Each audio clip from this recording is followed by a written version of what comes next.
Thomas used to grumble in the shed at night. "I'm tired of pushing coaches. I want to see the world." The other engines didn't take much notice, for Thomas was a little engine with a long tongue. But one night, Edward came to the shed.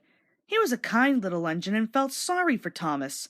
"I've got some trucks to take home tomorrow," he told him. "If you take them instead, I'll push coaches in the yard." "Thank you," said Thomas. "That will be nice." So they asked their drivers next morning, and when they said yes, Thomas ran happily to find the trucks. Now, trucks are silly and noisy. They talk a lot and don't attend to what they are doing. They don't listen to their engine, and when he stops, they bump into each other, screaming, "Ow! Ow! Ow! Ow! Whatever is happening?" And I'm sorry to say they play tricks on an engine who is not used to them. Edward knew all about trucks. He warned Thomas to be careful, but Thomas was too excited to listen. The shunter fastened the coupling, and when the signal dropped, Thomas was ready. The guard blew his whistle, answered Thomas, and started off. But the trucks weren't ready. "Oh! Oh! Ow! Ow!" they screamed as their couplings tightened. "Wait, Thomas, wait!" But Thomas wouldn't wait. Come on," he puffed, and the trucks grumbled slowly out of the siding onto the main line. Thomas was happy. Come along," he puffed. "All right, don't fuss! All right, don't fuss!" grumbled the trucks.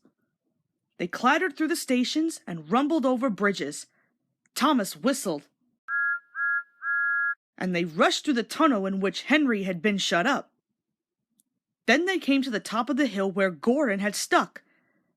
"Steady now, steady," warned the driver, and he shut off steam and began to put on the brakes. We're stopping, called Thomas. No, answered the trucks, and bumped into each other. Go on! And before his driver could stop them, they had pushed Thomas down the hill, and were rattling and laughing behind him. Poor Thomas tried hard to stop them from making him go too fast. Stop pushing, he hissed. But the trucks would not stop. Go on, they giggled in their silly way. He was glad when they got to the bottom. Then he saw in front the place where they had to stop.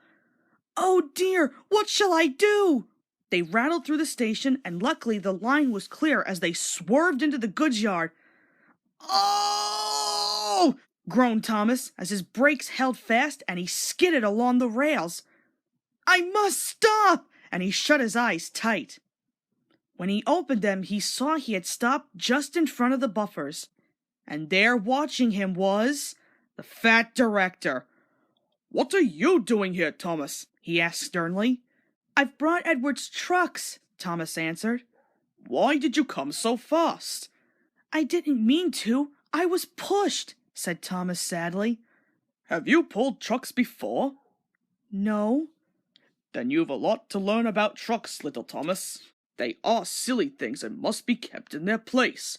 After pushing them about here for a few weeks, you'll know almost as much about them as Edward. Then you'll be a really useful engine.